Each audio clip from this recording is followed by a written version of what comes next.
നമസ്കാരം. ഫോർട്ട് കേരള ന്യൂസിലേക്ക് സ്വാഗതം. ഇന്നലെയായിരുന്നു ഭരണഘടനയെക്കുറിച്ച് അമിത്ഷായുടെ മുഴുനീള പ്രസംഗം പാർലമെന്റിൽ നടന്നത്. BJP എന്ന ഭരണപക്ഷം ഇല്ലാതാക്കാൻ നോക്കിയിട്ടും അവസാനം പ്രധാനമന്ത്രി നരേന്ദ്രമോദി തൊഴുതു വണങ്ങേണ്ടി വന്ന ഭരണഘടന ഒരു ചർച്ചാ വിഷയമായി എടുത്തതുപോലും രാഹുൽ ഗാന്ധിയും കോൺഗ്രസുമാണ്.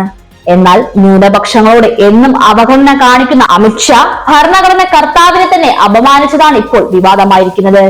ഭരണഘടനയുടെ 75-ാം വർഷത്തെക്കുറിച്ച് രാജ്യസഭയിൽ ദ്വിദിന ചർച്ചയുടെ സമാപന വേളയിൽ അമിത്ഷാ കോൺഗ്രസ് അംബേദ്കറുടെ പേരെടുക്കുന്നതിൽ BJP സന്തോഷിപ്പിക്കുന്നുണ്ടെങ്കിലും അദ്ദേഹത്തോടുള്ള യഥാർത്ഥ വികാരത്തെക്കുറിച്ച് പാർട്ടി വ്യക്തമാക്കണമെന്നായിരുന്നു അമിത്ഷാ പറഞ്ഞത്. അതാണിപ്പോൾ വലിയ വിവാദത്തിന് കാരണമായതും. ഇതോടെ പ്രതിപക്ഷ നേതാവ് രാഹുൽ ഗാന്ധിയും കോൺഗ്രസ് അധ്യക്ഷൻ മല്ലികാർജുൻ ഖാർഗെ ഉൾപ്പെടെയുള്ള നിരവധി കോൺഗ്രസ് നേതാക്കൾ അമിത്ഷായ്ക്കെതിരെ രൂക്ഷ വിമർശനവുമായി രംഗത്ത് വരികയായിരുന്നു. മനുസ്മൃതിയിൽ വിശ്വസിക്കുന്നവർ തീർച്ചയായും അംബേദ്കറുമായി വിയോജിക്കുമെന്ന് തന്റെ എക്സ്പോസ്റ്റിൽ രാഹുൽ ഗാന്ധി കുറിച്ചിരുന്നു. ബാബാ സാഹിബ് അംബേദ്കറെ അധിക്ഷേപിച്ച ആഭ്യന്തര മന്ത്രി BJP RSS ത്രിവർണ പതാകയ്ക്ക് എതിരാണെന്നും അവരുടെ പൂർവികർ അശോക ചക്രത്തെ എതിർക്കുന്നവരാണ് എന്നും സംഘപരിവാറിന്റെ ആളുകൾ മനുസ്മൃതി നടപ്പിലാക്കാൻ ആഗ്രഹിക്കുന്നവരാണെന്നും ഒരിക്കൽ കൂടി അവർ തെളിയിക്കുകയാണ് എന്നും ഖാർഗെ പറഞ്ഞു. സംഭവം വലിയ വിവാദമായതോടെ അമിത്ഷാ രാജ്യത്തോട് മാപ്പ് പറയണമെന്നാണ് കോൺഗ്രസ് ആവർത്തിച്ച് പറയുന്നത്.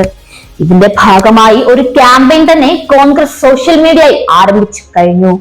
അമിത്ഷാ അംബേദ്കറിനെ അപമാനിച്ചുകൊണ്ട് നടത്തിയ പ്രസംഗം ഇതിനോടകം തന്നെ സോഷ്യൽ മീഡിയ പ്ലാറ്റ്ഫോമിൽ വലിയ രീതിയിൽ പ്രചരിക്കുന്നുണ്ട്. അമിത്ഷാ നടത്തിയ ആ വിവാദ പ്രസംഗത്തിന്റെ വീഡിയോയിലേക്ക് നമുക്കൊന്ന് പോകാം. भारतीय जनता पार्टी और कांग्रेस दोनों ने परिवर्तन किए. ये परिवर्तन का टेस्ट कैसा था, किस प्रकार से किए गए? संवैधानिक प्रक्रिया से भी परिवर्तन होते हैं और संविधान को तोड़ मरोड़ कर फॉर्मालिटी कर भी परिवर्तन कर सकते हैं. परिवर्तन करने का उद्देश्य क्या था, क्या हासिल करना था?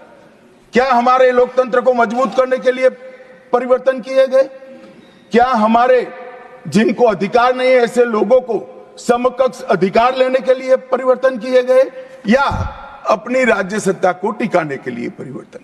इस पर से ही पार्टी का कैरेक्टर, पार्टी के चलने की पद्धति और पार्टी का संविधान में विश्वास ये सबको मालूम पड़ता है. मैं ज्यादा संविधान के संशोधन में नहीं जाऊंगा मान्यवर. दोनों प्रमुख दलों के 4 संविधान संशोधन को मैं लेना चाहूंगा. पहला संशोधन हुआ 18 जून 1951 में. संविधान सभा ने ही ये संशोधन करना पड़ा, क्योंकि संविधान बनाने के बाद, संविधान स्वीकारने के बाद आम चुनाव में जाने तक का भी धैर्य कांग्रेस पार्टी में नहीं था. अभी लोकसभा नहीं बनी थी, अभी राज्यसभा नहीं बनी थी और संशोधन लेकर आए. अब उसका उद्देश्य क्या था? 19A जोड़ा गया. 19A जोड़ा गया. वो किस लिए जोड़ा गया? अभिव्यक्ति की आजादी पर स्वतंत्रता को, अभिव्यक्ति की आजादी, अभिव्यक्ति की स्वतंत्रता को कर्टेल करने के लिए पहला सुधार आया. और किसने किया मान्यवर? उस वक्त प्रधानमंत्री कौन था? श्रीमान जवाहरलाल नेहरू. इस वक्त उस वक्त प्रधान.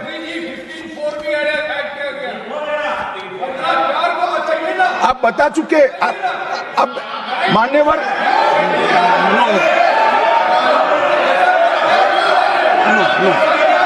No, sit down. Jairam ji, he not yielding. We heard leader of the opposition. मान्यवर, Unless there is yielding, let us hear. मान्यवर, मेरा लंबा अनुभव है. आजकल करते हुए मुझे 30 साल हो गए विधानसभा और लोकसभा राज्यसभा में बैठे हुए. संसद में भाषण करने का मेरा अनुभव है मान्यवर. वो विरोध तभी कर सकते हैं जब मेरी बात सच न हो. अगर मेरी बात सच नहीं हो तो बताए वो संविधान संशोधन नंबर 1. अब सुनिए, संविधान संशोधन नंबर 1 वो अभिव्यक्ति की आजादी को कर्टेल करने के लिए ही लाया गया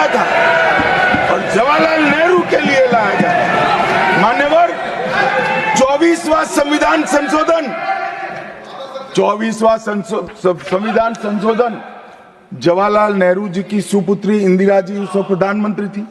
पार्टी तो वही सत्ता में थी, कांग्रेस पार्टी। 5 नवंबर 1971 को संविधान में संशोधन किया गया, 24वां संशोधन। और संविधान संशोधन के माध्यम से संसद को मौलिक अधिकार, नागरिकों के मौलिक अधिकार कम करने का अधिकार दे दिया। तो एक प्रधानमंत्री कांग्रेस पार्टी के अभिव्यक्ति की स्वतंत्रता का टेल करते हैं, दूसरे प्रधानमंत्री उसी परिवार से आते हैं, वो नागरिकों के मौलिक अधिकार को कर्टेल करने का अधिकार लेते हैं। और 39वां संविधान संशोधन अब तो इंतहाई कर दी मान्यवर, सब सीमाओं को पार कर दिया। मान्यवर, आप तो अधिवक्ता रहे हैं।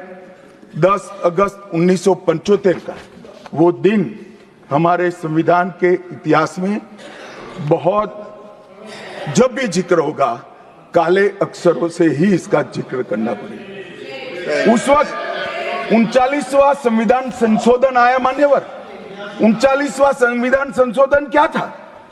इंदिरा गांधी जी के चुनाव को इलाहाबाद हाईकोर्ट ने अमान्य घोषित कर दिया। अब ये अभी कुछ नहीं है, ईवीएम ले लेकर घूमते हैं, हारते हैं और ईवीएम ले लेकर, ईवीएम ने हरा दिया, ईवीएम ने हरा दिया, ईवीएम ने हरा दिया। सुप्रीम कोर्ट ने 24 बार ईवीएम की अर्जी नकार दी। चुनाव आयोग ने 3 दिन ईवीएम 10 से 5 बजे तक रखा कि भाई कोई हैक कर कर बताए। कोई नहीं गया, सुप्रीम कोर्ट में कोई नहीं गया। और हारते हैं तो ईवीएम का दोष निकालते हैं। मान्यवर, एक ही समय, एक ही दिन 2 परिणाम घोषित। एक महाराष्ट्र में सुपड़ा साफ हो गया, जो जनादेश के साथ द्रोह किया था, इसका दंड महाराष्ट्र की जनता ने दिया और दूरबीन लेकर दिखाई नहीं पड़ते।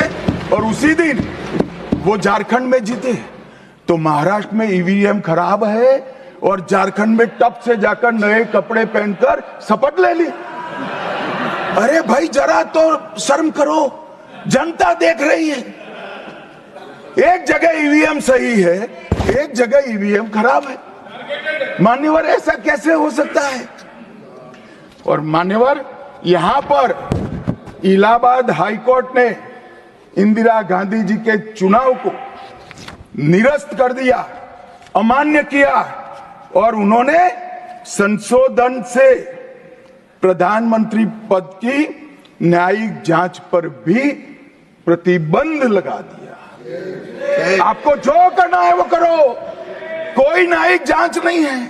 ये अभी जो अधिकारों की गुहार लेकर घूमते हैं मेरे कम्युनिस्ट भाई, मैं उनको पूछना चाहता हूं, किसके साथ बैठे हो? किसके साथ बैठे हो? रात को अंधेरा कर कर अपनी आत्मा को टटोलना भैया, मालूम पड़ेगा। और ये संविधान संशोधन मान्यवर रिट्रोस्पेक्टिव इफेक्ट से किया गया कि पुराना भी मुकदमा है तो वो खारिज हो जाएगा। कभी ऐसा होता है? हमारे प्रधानमंत्री तो कहते हैं मैं प्रधानमंत्री नहीं हूं, प्रधान सेवक। और कोई कहता है कि मुझ पर मुकदमा नहीं हो सकता, मैं शासक हूं, शासक के खिलाफ उंगली नहीं उठाई जाती। भले संविधान ने अधिकार दिया, वो अधिकार हम समाप्त कर देते हैं। और मान्यवर, ऐसे ऐसे सुधार किए हैं। मान्यवर, उस वक्त भी श्रीमती इंदिरा गांधी थी और 42वां संविधान संशोधन आया। मान्यवर, अभी अभी सुबह दूसरे सदन में 1 नेशन 1 इलेक्शन का बिल पेश हो रहा था। सारी कांग्रेस पार्टी और इनके साथी दल लोकसभा को, विधानसभा और लोकसभा का कार्यकाल बदलने का अधिकार नहीं है। मैं सुन रहा था, है नहीं है तो जब बिल आएगा तब चर्चा करेंगे। परंतु भाई, आपने क्या किया? 42वें संशोधन से 3 जनवरी को लोकसभा और राज्य की विधानसभाओं का सामान्य कार्यकाल 5 वर्ष से बढ़ाकर 6 साल कर दिया। क्यों किया कि अभी चुनाव होगा तो हम हार जाएंगे, इसलिए लोकसभा को ही लंबा कर दो। इतनी निर्लज्जता के साथ विश्व में कोई संविधान संशोधन नहीं हुआ होगा मान्यवर। दूसरा, कुछ कानून पारित करने थे, सदस्य उस वक्त ज्यादा विरोध तो कर नहीं सकते थे, मगर विरोध करने का नया तरीका कुछ कांग्रेस में जिसमें हिम्मत थोड़ी बची कुची थी, इन्होंने कहा एब्सेंट रहने लगे तो क्वारम नहीं होता था। तो फरवरी 1 को संविधान संशोधन किया। എന്തായാലും അമിത്ഷാ കോൺഗ്രസ് ക്യാമ്പയിന് മുന്നിൽ മുട്ടുകുത്തിയെന്നത് ഈ വീഡിയോയിൽ വ്യക്തമായി കാണാൻ സാധിച്ചിട്ടുണ്ടെന്നാണ് വാസ്തവം. 42 കേരള ന്യൂസ് മലയാളം.